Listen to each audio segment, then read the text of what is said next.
Meet Felicity Rosario Bennett. She's Mandy's posh sister who thinks she escaped the estate by marrying Tony.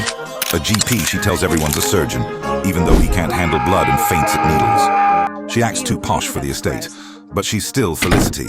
One Prosecco away from telling everyone's secrets on Facebook Marketplace.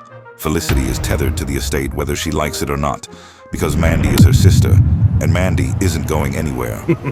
No matter how posh Felicity tries to act in her white blazer and Michael Kors bag, she still finds herself dragging her ankle boots down those cracked estate pavements every few weeks, rolling her eyes at the noise while secretly living for the drama.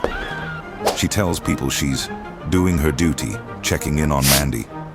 But deep down, it's the only place that makes her feel alive, especially when she sees Elroy. You see, Felicity has a thing for him, and she often has fascinating thoughts about what he could do with her in his smokehouse with his big muscle. The first time Felicity made eye contact with Elroy across the estate, it was like the estate stood still. She felt something fizz in her belly she hadn't felt since her hen night in Tenerife, and she hated herself for it.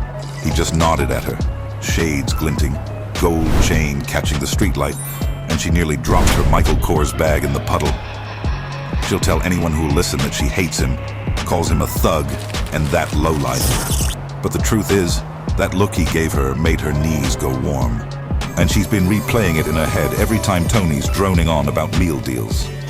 She's disgusted, she's ashamed, and if Elroy ever called her Blondie again, she doesn't know if she'd stop him or follow him back to the smokehouse.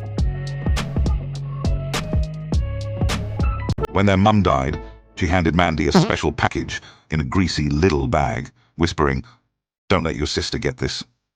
Ever since, Felicity's been pacing around her cul-de-sac in her fake Uggs, convinced it was diamonds or a tear-stained letter begging for forgiveness.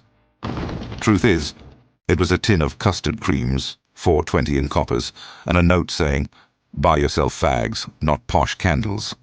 Mandy blew it on cider and baccy before Brutus even got home, and the note's been rotting under his homework ever since. Now, every Echo Falls-fueled night, Felicity wails, "Even dead, Mum loved you more," while Mandy's too busy scraping ash into a pot noodle to care.